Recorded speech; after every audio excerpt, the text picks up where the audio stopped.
आइए शुरू करते हैं माघ मास महात्म 5वां अध्याय। गायत्री जी कहते हैं कि हे राजन, एक प्राचीन इतिहास कहता है कि भृगुवंश में ऋषिका नाम की एक ब्राह्मणी थी जो बाल्यकाल में ही विधवा हो गई थी। वह रेवा नदी के किनारे विंध्याचल पर्वत के नीचे तपस्या करने लगी। वह जितेंद्रिय, सत्यवक्त, सुनील और दानशीलता तथा तप करके देह को सुखाने वाली थी। वह अग्र में आहुति देकर उचित व्रत द्वारा छठे काल में भोजन करती थी। वह वल्य काल धारण करती और संतोष से अपना जीवन व्यतीत करती थी। उसने रेवा और कपिल नदी के संगम में 60 वर्ष तक माद स्नान किया और फिर वहां पर ही मृत्यु को प्राप्त हो गई।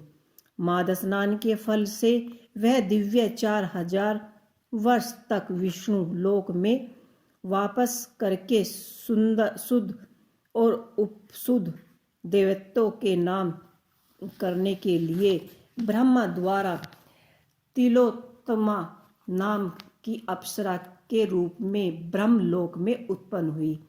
वह अत्यंत रूपवंती, गान विद्या में अति प्रवीण और मुकुट कुंडल से सुशोभ्यमान थी।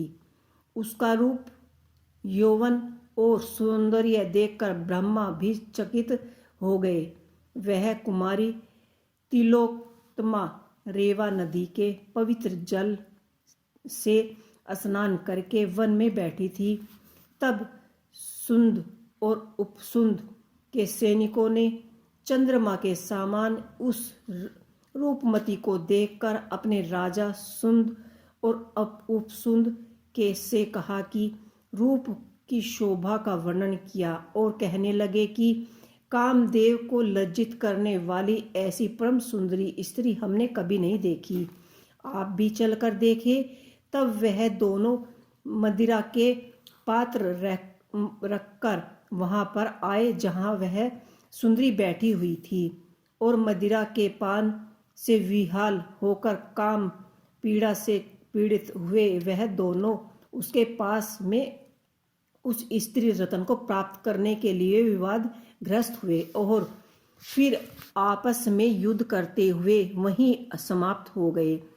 तब उन दोनों का मरा हुआ देखकर उनकी सेना ने बड़ा कोलाहल मचा दिया और तब तिलोत्तमा काल रात्रि के समान उनको पर्वत से गिरती हुई 10 दिशाओं को प्रकाशमान करती हुई आकाश में चली गई और देवी कार्य सिद्ध करके ब्रह्मा के समान आई। तो ब्रह्मा जी ने प्रसन्नता से कहा कि हे चंद्रवंदनी, मैंने तुमको सूर्य के रथ पर स्थान दिया। जब तक आकाश में सूर्य स्थित है, नाना प्रकार के भोगों को भोगो।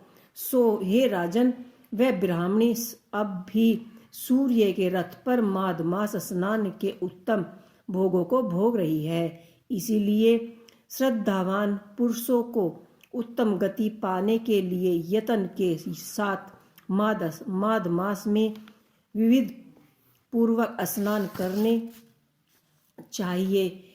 तब उसकी जो भी मनोकामनाएं होती हैं वह सभी सिद्ध होती हैं। तो इस तरह से हमने माघ मास महात्म का यहाँ पर 5वां अध्याय समाप्त किया। आपको ये हमारा अध्याय कैसा लगा हमें कमेंट बॉक्स में लिखकर अवश्य ही बताइएगा। आपको मिलते हैं हम माघ मास के 6वें अध्याय में।